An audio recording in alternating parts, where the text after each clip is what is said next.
यदि आप हमारे चैनल के सभी गाने को पसंद करते हैं तो डीडी प्रोडक्शन हाउस के यूट्यूब चैनल को लाल बटन दबा के सब्सक्राइब करें और घंटी के निशान को जरूर दबाएं।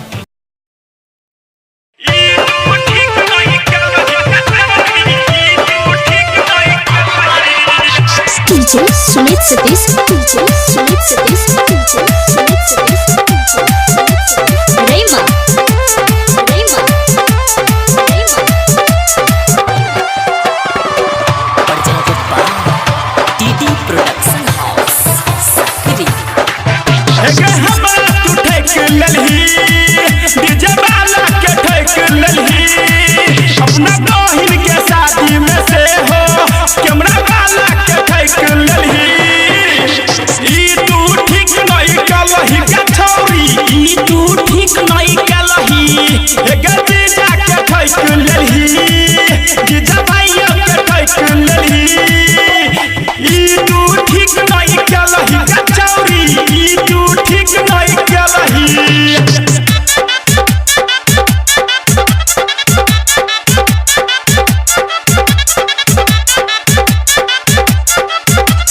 DJ Sumit Satish, DJ Sumit Satish, DJ Sumit Satish, Rema, Rema, Rema.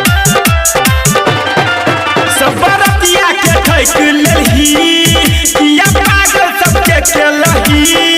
झूठे हमरा तू अपन बना को, कते छौरा के ठगने होभी। ई तू ठीक नहीं केलही के छौरी, ई तू ठीक नहीं केलही। देखा के अपन सामान ठकै छै छौरा छौरी, देखा के अपन सामान ठकै छै छौरा छौरी। DJ Sumit Satish, DJ Sumit Satish, DJ Sumit Satish, Rema, Rema, Rema.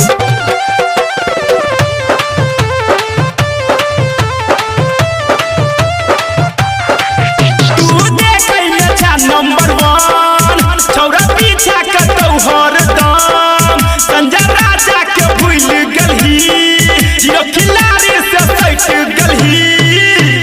ई तू ठीक नहीं कलही के छौरी, ई तू ठीक नहीं कलही।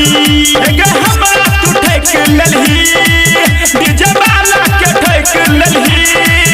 अपना दोहिन के शादी में से हो, कैमरा वाला के ठेक ललही।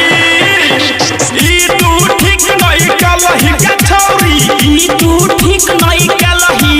अगर जीजा के ठेक ललही, जीजा भैया के ठेक ललही। ई तू ठीक नहीं कलही के छौरी, ई तू ठीक नहीं कलही। Presented by DD Production House, Sakri.